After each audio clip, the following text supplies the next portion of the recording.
death is a very painful, complicated, and also mysterious stage. If you want to know what supposedly happens to our companions when they die according to different beliefs, you are in the right place.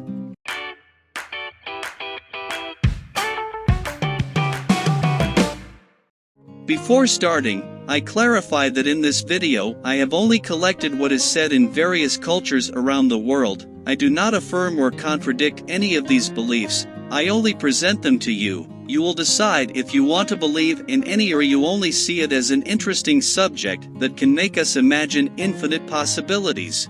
Now, let's get started.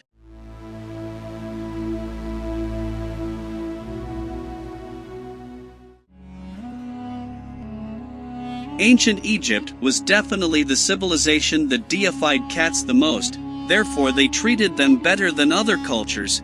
They respected them and had devotion to them. Even when they died, they kept them mourning in a very special way. Their family shaved their eyebrows as a sign of mourning.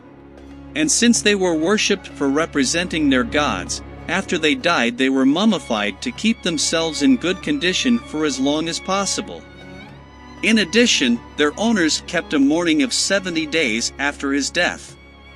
But if the master also died, the cat accompanied him in the afterlife in the form of statues or sculpted in the tombs of his tomb. Since, considering cats as representations of their deities such as the god Are, the goddess Batet or the god Anubis, the pharaohs believed that by being buried next to the corpse of their cats, these would help them to be closer to their gods and would continue to be worshipped in the afterlife.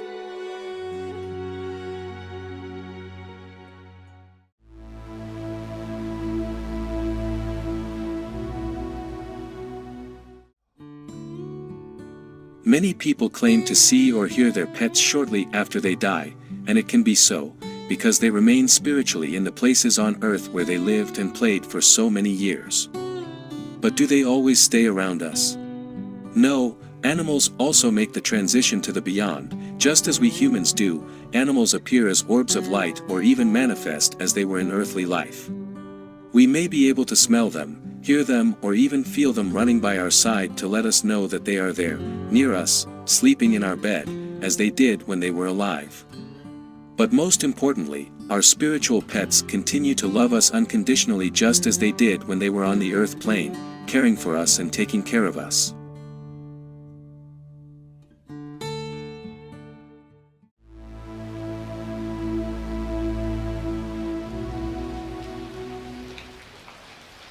Reincarnating is to live again, literally, but only in another body and another life. This belief affirms that all animals are spirits, since all living beings are spiritual entities that possess a soul and energies. They are born, live, die, and then return again to the physical world, but in other earthly bodies. The spirit of dogs and cats experiences the same kind of spiritual growth as humans. Some experts on the subject say that when they die they go to the same place as people, although their reactions are different, involuntary, and their souls make up a single group spirit. That is, they have their own sky to call it in some way and can share it with humans. There is a film that I recommend called A Dog's Purpose, which addresses this issue a little through a dog, which dies and spends several lives until he is back with his previous master. If we look at it in a certain way, it's a pretty friendly belief since your childhood companion could have come back to you through the pet you currently have. Everything can be possible.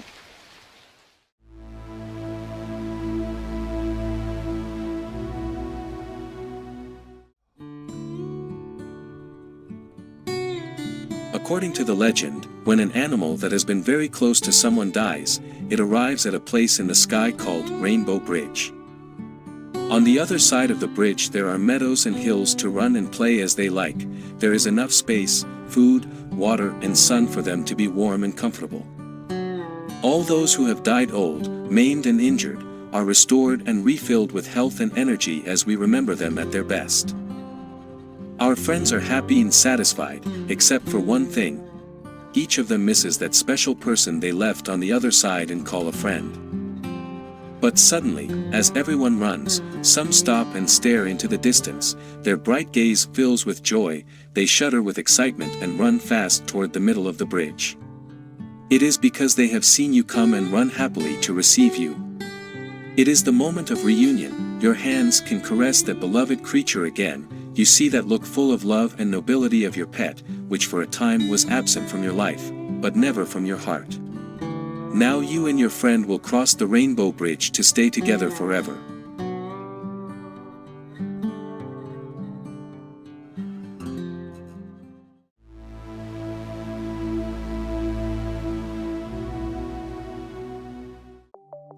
At this point, we must answer 3 questions. Do animals have souls? Does the soul die? Do animals sin?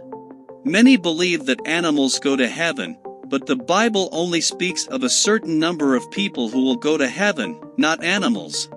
In Revelation 14 verse 1 it is said that only 144,000 will go to heaven together with Jesus Christ to rule the earth. The rest will live on our planet forever, as Psalm 37 verse 29 says.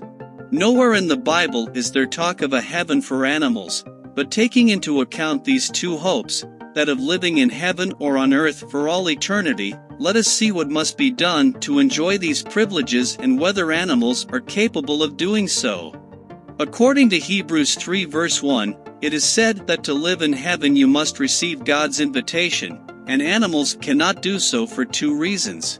The first one is that they cannot obey God's commandments, and the second one is that they cannot put faith in God, nor in His Son Jesus Christ, because they only act by instinct.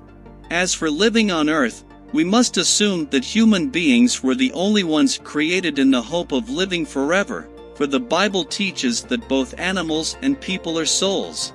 Numbers 31:28 says, "And levy a tribute for the Lord on the men of war who went out to battle, one of every 500 of the persons, the cattle, the donkeys, and the sheep." Did you notice?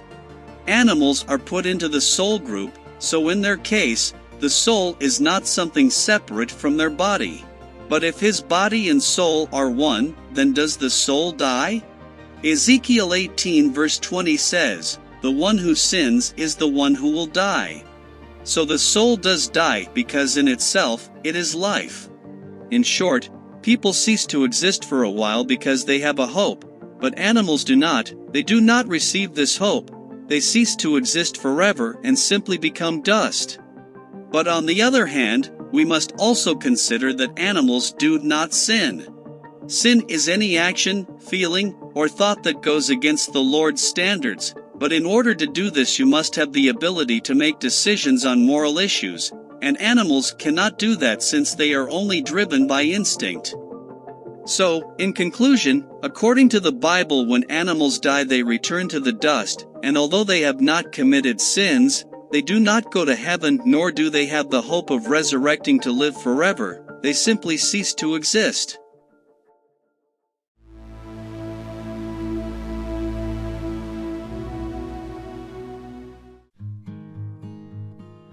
Those who believe that we have spirit, claim that this is the force that moves all living beings, including animals. These beliefs tell us that when an animal dies, it passes into the spiritual realm just like humans. At the moment of death, our pets leave their physical body and become an astral body. For a short period they remain in our reality and then detach from the physical body, becoming a spiritual one. Then the animals, like humans, join their circle of loved ones and most often reunite with the spirits of the relatives of their owners or masters. Sometimes these people simply help them pass the other way, and at other times they send messages to their relatives who are still alive, confirming that their pet is fine in the afterlife. So, do you like to think that any of these possibilities are real? Do you know of any other myths you believe in? Or maybe you have your own criteria. Feel free to share your beliefs in the comments. I invite you to subscribe for more videos like this. You can also follow our networks for more content. Let's keep the Gary's legend alive.